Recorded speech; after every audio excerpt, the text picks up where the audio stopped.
Right, so I remember a while ago I did a video on Mountain Blade's top 10 weapons. Yes, I am taking the piss. But I thought, what better game to do that in than Mordhau? Basically because it gets great views, and goddamn Mordhau, brilliant game. I probably haven't said that enough, but today, I wouldn't say it technically in order. These are just my 10 favourite weapons to use in Mordhau. They're sort of in a loose order, but it doesn't really matter all that much. So without further ado, these are the top 10 weapons in Mordhau. Starting off, we have the maul. Now, the maul is an interesting one. It comes in various shapes and sizes. It comes in a Morning Star variant, or you can have it in a big Hammer Star variant, but it is a big, lumbering weapon. And as you might quite expect, it's fairly slow. Now, this can be a disadvantage, but if you know how to use it, it can also be one of the best uses of the maul. Being able to drag is extremely important with this weapon, as it will cause the opponent to block off time, making it smash into their sides. And a maul is most of the time a one-hit kill. If they have some heavier armor, it might take 2, but if they don't have armor, especially with no head armor, it will burst their head like a melon. But why is a maul on my top 10? Because there's many weapons that are big and slow and do a lot of damage but don't necessarily have the speed. The reason the maul is on this is because its secondary ability, when you press R, it gives you the choice to throw it. Now, this is great because not many people expect you to throw it, and yes, whilst you can't throw it far, when it hits, it does a lot of damage for a throwing weapon, and that's why I put it on here, for its unexpected throwing factor. Funnily enough, unexpected throwing factor was also a feature of my third child. Moving on to number 9 though, we have the rapier. Yes, this does, as it says on the tin, it is known and infamous throughout Mordhau for being a bitch's weapon. I mean, it is kind of annoying to go up against, though whilst not being unstoppable, it is extremely powerful if used well. Unfortunately, the rapier is rather predictable, hence why it's still further on the list. I mean, if you go up against anyone with a rapier, 99% of the time, they're going to be stabbing, so a quick stab chamber into a morph is pretty much the easiest way to take them out, and they're very unlikely they're going to counter.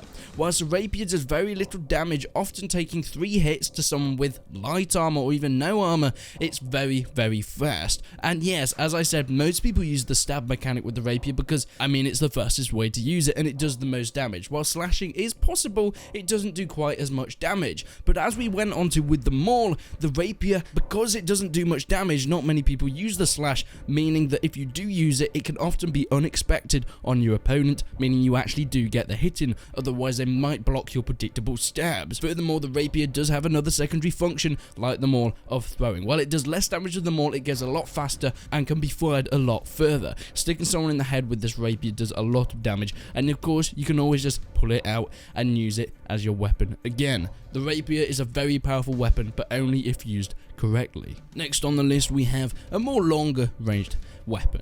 Now, there are quite a few long ranged weapons in this. There's ballistas, there's catapults, there's bows, there's crossbows, there's throwing weapons, but this one I decided to choose out of all of them, and this might be quite controversial. There's that massive debate against the longbow versus the recurve bow, and I have chosen the recurve bow. Now, hold me out, I know a lot of people love the longbow, and whilst yes, it's more expensive to get than the recurve bow, I mean a lot more expensive, it does a lot more damage when you hit them, but often the longbow isn't really what you want to be using in a battlefield, especially if you're playing with teamwork in front lines. Maybe in a smaller game mode, in skirmish or something like that, where damage dealt fastest is what you want to do, because of course when you're dealing these smaller areas and battles, you want to deal as much damage in a short amount of time. But if you're doing it on a frontline mode, where your job as an archer is not to get kills, but often just to hold back the enemy and pin them down, or even distract them from blocking the more offensive weapons such as swords and things like that, the recurve bow is brilliant. Whilst it doesn't do as much damage, it can still pack a punch. Hitting headshots is often a 1 or 2 hit kill, and because of the faster firing rate of the longbow, which is the main reason I've chose this is great when you have multiple archers together, being able to pin down the enemy while your infantry get those kills. So yes, for a team play, recurve bow is often your best choice. Maybe if you're playing solo though, you might want to look into the longbow. Now number 7 will amaze you. No, it won't. I say number 7 is a bit of a joke, but I actually genuinely love this weapon, and this is the pan. You can only get this if you spawn in as a peasant. Now, just bear with me. I know many of people that I did one in the Mountain Blade ones. I did some stupid weapons in this, but I actually quite like the pan. I mean, it's great for blocking arrows. It can block any weapon if you time it correctly, so if you're good at this game, you are actually unbeatable with a pan. Whilst it doesn't do much damage to armored foes, if it's an archer or someone with no head armor at all, it can do a decent amount of damage whacking them on the head, and that is not even taking into account the satisfying bonk as you hit them with your... I goddamn love the pan. Furthermore, the pan can be thrown, and whilst yes, it does very little damage if it's thrown, you can carry multiple pans at once, meaning throwing one and using another one to block an attack is often a great combination. Now, the pan is a fun weapon to use, but if I'm going to be completely honest, if you want to get a lot of kills, stay away from the pan, or have it as a secondary to make some eggs while you're on Mountain Peak. Taking it further back into the seriousness, we're into the short spear. Now, the short spear, once again, a bit like the rapier, is known and infamous in Mordhau for being a bitch to go up against. People using rapiers and shields, or short spears and shields, are very, very difficult to get into if you're not quite sure how to deal with them. Whilst they do have their counters, for starting players, short spears and shields are very, very tricky opponents to go up against. Short spears are very fast. They have that range of the spear, but also a speed of a stabbing sword. And being very powerful combined up with a shield, they can be a great weapon. But also, they are a very powerful throwing weapon, perhaps the most accurate and satisfying throwing weapon in the game. The short spear, when thrown, is thrown like a javelin, doing so much damage when it makes contact with its target. These are the most entertaining kills you'll probably get in the game. And, well, except from the icicle kills, because, I mean, who doesn't like killing people with icicles? Yet furthermore, the short spear is a very powerful weapon to use in Mordhau. Now, the next one you might not think would be in this. This is something that so many people on the battlefield use, but they don't really understand how to use it properly. This is the cleaver. I mean, it's the default class of the archer spawns in with a cleaver, and yes, so many people use it, they just think it's another weapon, but the cleaver is perhaps one of the fastest and most powerful one-handed weapons in the game. Doing a ton of slashing damage, it is extremely speedy and can get behind enemy blocks very, very fast. While spamming is often not a great thing to do in Mordhau anyway, doing it with a cleaver will often get you more hits in than with any other one-handed weapon. Yes, it is very, very fast, and it does a lot of damage, especially on light armored opponents. Yeah, it doesn't do much in terms of stabbing damage, but once again, like most of these others, it can be thrown, and when a cleaver is thrown, a headshot will almost always one-hit kill unless they have some heavy head armor. Taking this onto mountain combat though, you often spawn in with a horse if you're on certain maps on front lines, and horses are very powerful anyway. They make pretty much any weapon in the game a one-hit kill when you use them if you time it correctly, but they also have one of the best advantages in the game,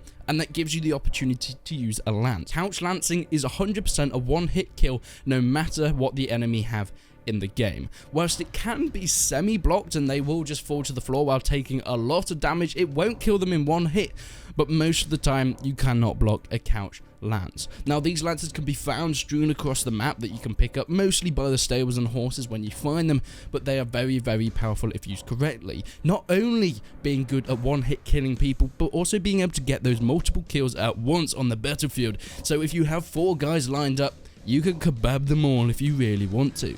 But let's take this into the last 3. What could be the last 3?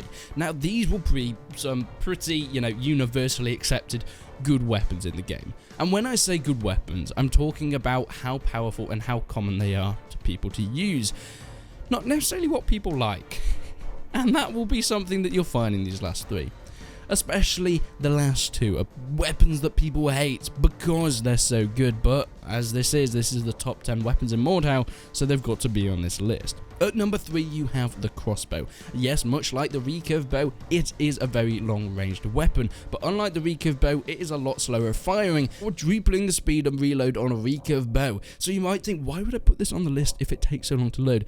Well, the power of a crossbow is beyond any other firing weapon. And while the longbow, yes, almost gets up there with its damage per shot, the DPS of a crossbow is unreachable by any other skirmish weapon. Now, the crossbow should only be used in certain situations though, as I mentioned before. In team games, often not. as you want to really just keep suppressing the enemy, so firing as many shots as possible is really what you want to be doing as an archer. But as a crossbowman, you're not going to be able to do that. So perhaps if you're doing it where you need to get as many kills as possible yourself in more solo games, the crossbow is the way to go, and especially on horde mode, finding a tower, sitting up there with a crossbow, being able to take pot shots at the enemy, and you'll be able to do a lot of damage whether they're low armored or up to the really heavily armored troops, and that is why the crossbow is at the number 3 spot. But what about the final 2? What surely could be better than the crossbow? Well, a lot of things are better. I mean, a spoon is... There's a spade in the game. Oh, why did I put the spade on? The Zweihander. Yes, I see so many people commenting on my videos saying, why'd you use the Zweihander? And I use the Zweihander because it's probably the most versatile weapon in the game. Now, that would be so many people getting angry at that, and that's just because it's just my opinion, bro. It's just my opinion. But I absolutely love the Zweihander, especially on front lines. And even duels, it can come out and shine. It does a ton of damage. Yes, it is fairly slow because it is such a big weapon, but when you get that hit, almost always is a one-hit kill on light or medium armored guys. Heavy armor sometimes takes 2, but a slice and then a stab will almost always kill any opponent anyway. Being able to slice through 3-4 opponents at once if you get the right swing, it can absolutely destroy enemy lines. But even in 1v1s, it has its advantages. It has the reach, so anyone with a short sword or anything like that, it's easy, just keep them at a distance, and the Zweihander has some great reach on it. It's very powerful at slicing but also stabbing, and this brings me on to why I think it is so versatile. Pressing R going into the secondary mode and half swording this will give you so much more stabbing power and speed. And yes, if you're going into a 1v1, often always I will half sword the Zweihander, as I get so much more speed with stabbing and do so much more damage. I do have to put away some of that range though, but in a 1v1 that doesn't particularly matter anyway.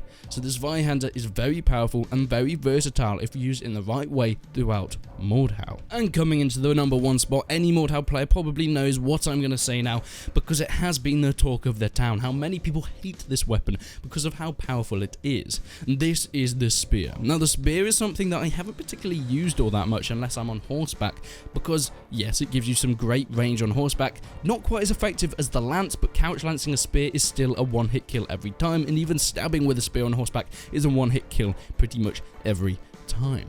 So why is a spear so powerful? Well, in group battles it's great because using stabs with spears you can get those cheeky kills in there. Mordhau is not an honourable game. It is for those scummy kills, and if you want to do well you have to go for scummy kills.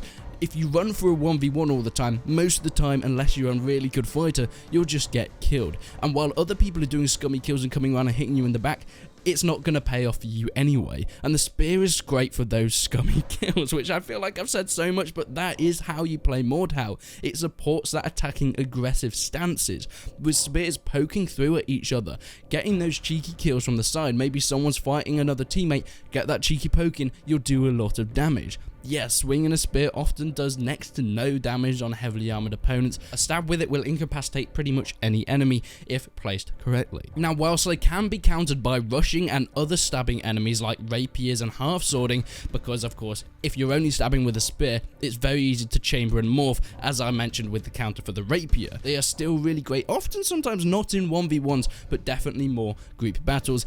And of course, as you might expect, for taking out cavalry, because they are the longest weapon in the game and they have that range, so you're able to keep enemies at bay. But that's my list for the top 10 weapons in Mordhau, and I'd really love to see what your lists are down below. Now, if your favourite weapon is not on this list, or you think that I put a weapon on here that doesn't deserve to be on, that's fine. Make your own list and put it in the comments down below.